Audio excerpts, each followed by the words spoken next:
اس وقت یہاں قوم شعیب، جنہیں قوم مدین یا اصحاب المتافقات بھی کہا جاتا ہے، وہ قوم آباد تھی جو ان لاووں کی زد میں آ کر ان کے نیچے دب گئی۔ ان آتش فشاؤں کے پھٹنے سے ان پر پگھلے ہوئے لاوے یعنی جلتے ہوئے پتھروں کی بارش ہوئی، اور وہ قوم اس لاوے تلے دب کر نشان عبرت بن گئی۔ اور ناظرین، اس موضوع پر آئندہ الگ سے تفصیل کے ساتھ بات کی جائے گی۔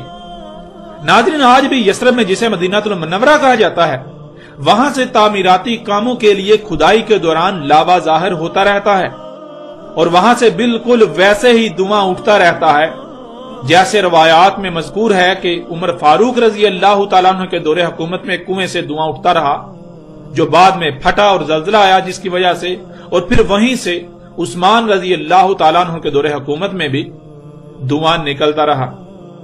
اور یہ مناظر بھی آپ اپنی سکرین پر دیکھ رہے ہیں۔ اس وقت جو تصاویر، جو ویڈیو آپ کو نظر آ رہی ہے، یہ یثرب یعنی جسے مدینہ المنورہ کہا جاتا ہے، وہاں کی ہیں، اور یہ آج موجودہ وقت کی ہیں۔ ناظرین، یہ وہ آگ تھی جو ماضی میں الحجاز کی سرزمین پر کئی مقامات سے نمودار ہوتی رہی۔ یہ کوئی دیومالائی قصہ و کہانی نہیں تھی جسے آج تک دیومالائی قصے و کہانیاں بنا دیا گیا۔ یوں یہ حقیقت بھی آج آپ کے سامنے ہے۔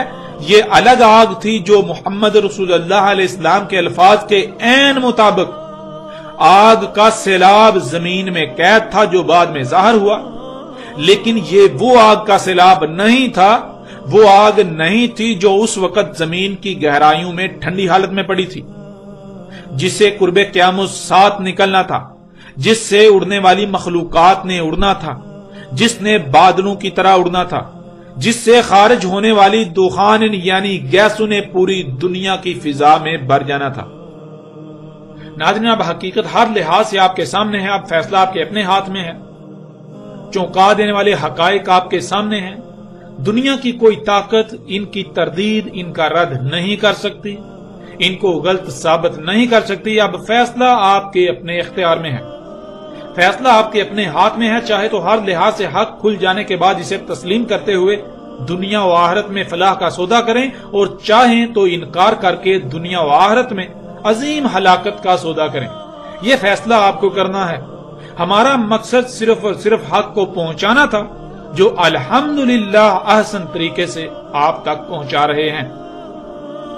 ناظرین، اب ان لوگوں سے سوال ہے جو ابھی تک دجال کے انتظار میں ہیں، جن کے نزدیک ابھی دجال آیا ہی نہیں، کہ جب قرب قیامت ساتھ زمین کی گہرائیوں میں چٹانی تہ سے نکلنے والی آگ جو کہ الساعۃ کی اشراط و علامات میں سے تھی، دجال کو اس کے نکلنے سے پہلے ظاہر ہونا تھا، پہلے نکلنا تھا، اور دجال کے ظہور کے بعد اس آگ نے نکلنا تھا، تو جب آج وہ آگ بھی نکل چکی جس نے دجال کے ظہور کے بہت بعد میں اور آخر میں جا کر نکلنا تھا، تو پھر دجال ابھی تک ظاہر کیوں نہ ہوا؟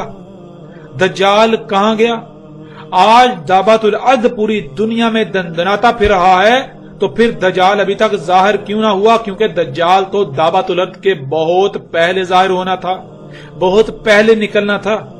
الساعۃ کی سب سے آخری علامت و شرط دخان، طرح طرح کی گیسیں آسمان یعنی پوری دنیا کی فضا میں بھر چکی، نہ صرف بھر چکی بلکہ عذاب علیم بن چکی، تو ابھی تک دجال کا ظہور ہوا ہی نہیں۔ ایسا کیسے ہو سکتا ہے؟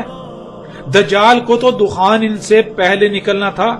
جب دخان بھی نکل چکی، وہ پوری دنیا کے لیے عذاب علیم بن چکی، تو دجال کہاں گیا؟ دجال کیوں نہ نکلا؟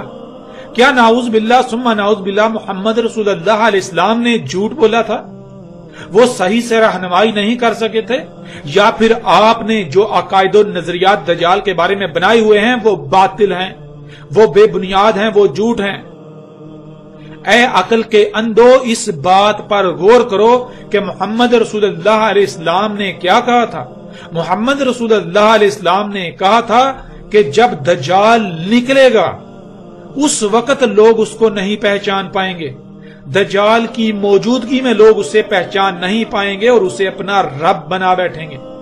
جب جن کی موجودگی میں دجال کو نکلنا تھا، جن کی زندگی میں دجال نے موجود ہونا تھا، وہ نہیں پہچان سکیں گے، انہوں نے نہیں پہچان سکنا تھا تو پھر جن کی زندگیوں میں دجال کا تصور تک بھی نہیں تھا، انہوں نے دجال کا پورا خاکہ کیسے بنا دیا؟ ان کی عقلوں میں دجال کیسے آ گیا؟ انہوں نے آج سے پہلے وہ جو تمہارے آباء و اجداد ہیں جن کے پیچھے تم اندھوں کی طرح چلے جا رہے ہو کہ ہمارے اسلاف نے، ہمارے بڑوں نے دجال کے بارے میں یہ لکھا تھا، انہوں نے کہا تھا ایسا ہوگا ویسا ہوگا، اس کے پیچھے بھاگ رہے ہو، ان کی عقلوں میں دجال کیسے آ گیا؟ جن کی زندگیوں میں نکلنا تھا ان کی عقلوں میں آنا ہی نہیں تھا، اور جن کی زندگیوں میں تصور تک نہیں تھا دجال میں، انہوں نے دجال کے پورے خاکے نقشے کھینچ دیے۔ یہ کیسے ہو گیا؟ کیا نعوذ باللہ ثم نعوذ باللہ محمد رسول اللہ علیہ السلام جھوٹے تھے، وہ غلط تھے اور تم سچے؟ اپنی آنکھیں کھولو، اپنی آنکھیں کھولو، ہوش کے ناخن لو، عقل سے کام لو، اس سے پہلے کہ دیر ہو جائے۔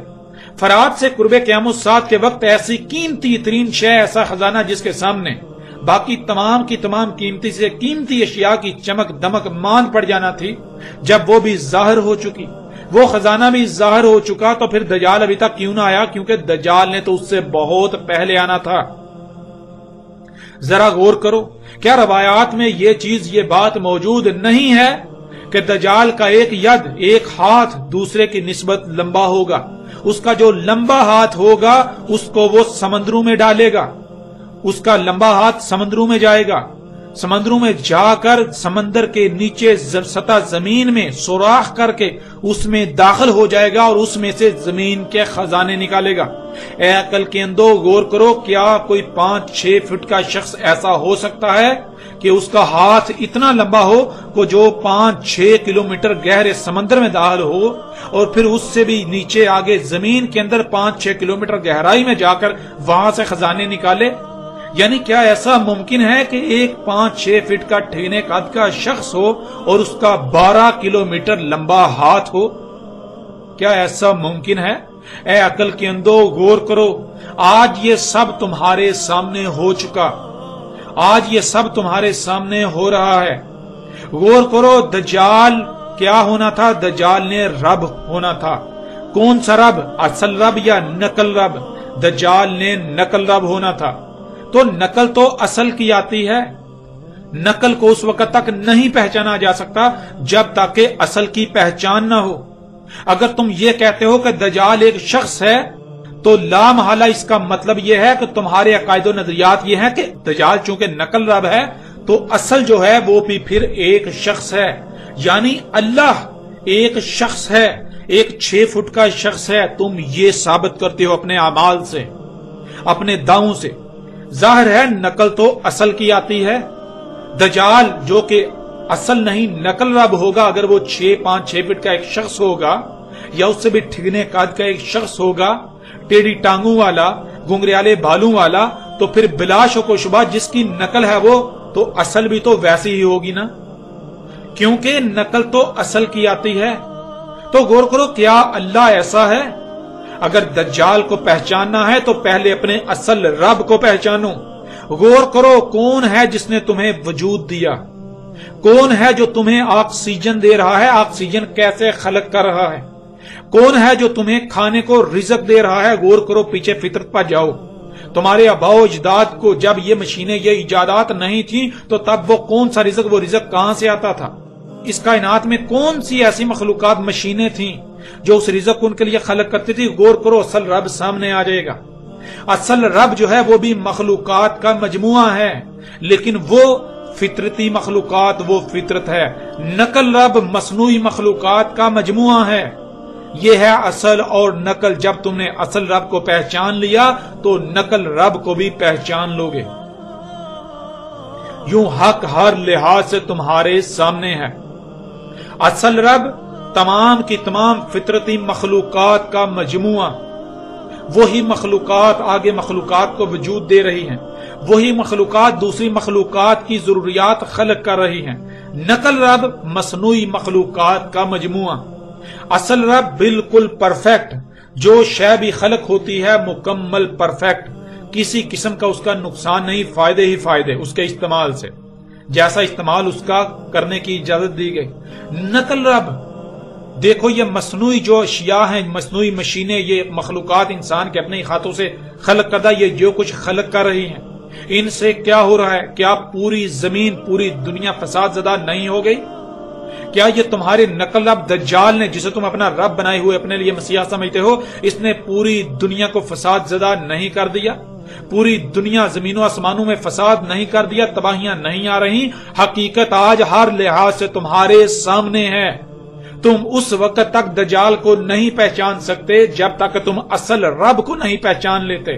تم سے اگر اصل رب اللہ کے بارے میں سوال کیا جائے تو تمہارے پاس جواب ہے ہی نہیں۔ تم یہ کہتے ہو کہ اللہ کا تو تصور بھی نہیں کیا جا سکتا، اللہ کیسا رب ہے، کیا ہے، اس کا سوچ بھی نہیں سکتے، تصور بھی نہیں کیا جا سکتا۔ جب اصل رب کا تم تصور ہی نہیں کر سکتے تو نقل رب کو کیسے پہچانو گے؟ اے عقل کے اندو ذرا غور کرو، کہاں قرآن میں لکھا ہے، کہاں اللہ نے کہا کہ تم اللہ کو نہیں پہچان سکتے؟ کہاں لکھا ہے؟ پورے قرآن میں تو یہی ایک بات ہے کہ آسمان اور زمینوں میں تمام کی تمام مخلوقات اللہ کی آیات ہیں، ان میں غور و فکر کرو اور اللہ کو پہچانو۔ تم ان میں غور و فکر کرو گے تو اللہ تک پہنچ جاؤ گے، اللہ کو پہچان جاؤ گے، اللہ کو جان جاؤ گے۔ تم جان لو گے تمہارا رب کون ہے، کیا ہے، کیسا دکھتا ہے، تم سب جان لو گے۔ لیکن تم نے اللہ کو بھی اپنے عقائد و نظریات کا ایک حصہ بنا دیا۔ تم نے اپنے ہی عقائد و نظریات کو اللہ کا نام دے لیا۔ جو اللہ ہے اس کا تمہیں علم ہی نہیں ہے، تم نے اپنے ہی باطل عقائد کو اللہ کا نام دے لیا۔ جو اصل رب ہے، جو اللہ ہے، تم اسے اللہ نہیں کہتے، تم اپنے عقائد کو، اپنے جھوٹے باطل نظریات کو اللہ کہتے ہو۔ اگر تمہارے عقائد اور نظریات کا رد کیا جائے، ان کو جھٹلایا جائے، ان کا انکار کیا جائے تو تم اپنے عقائد کا انکار اللہ کا انکار ٹھہرا دیتے ہو، اللہ کا انکار قرار دیتے ہو۔ تو اے عقل کے اندو غور کرو اس سے پہلے کہ دیر ہو جائے۔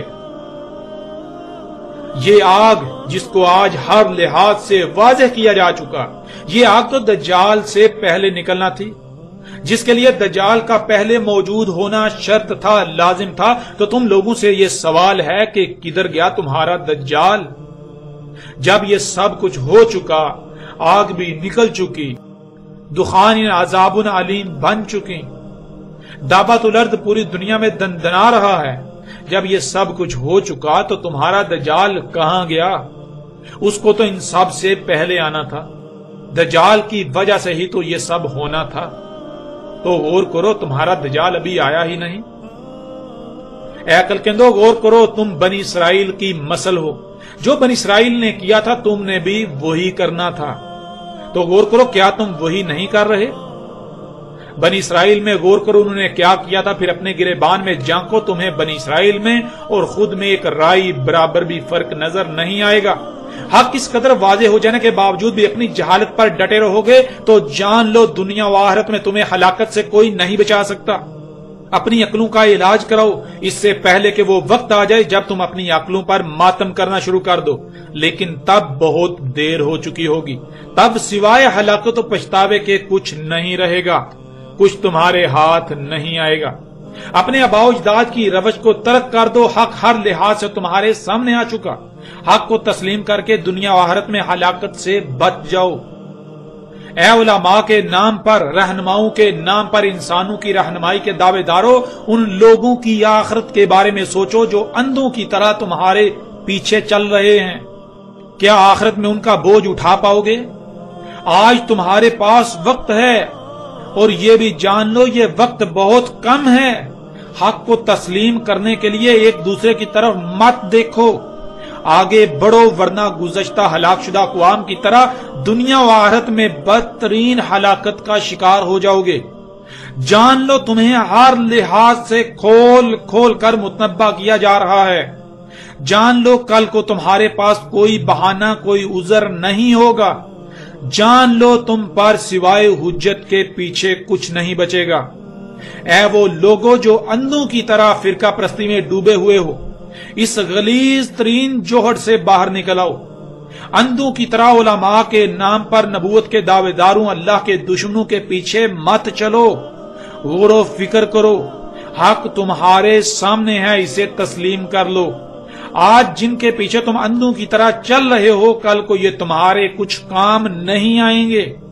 یہ تو خود چیخو پکار کر رہے ہوں گے، یہ تمہاری نصرت کیسے کریں گے؟ تم انہیں اپنا رہنما بنا کر ان کے پیچھے چل رہے ہو، انہیں اپنا رہنما بنا کر بیٹھے ہوئے ہو، انہیں اللہ کے نمائندے سمجھ رہے ہو، انہیں انبیاء کے وارث سمجھ رہے ہو. جان لو یہ اللہ کے دشمن ہیں.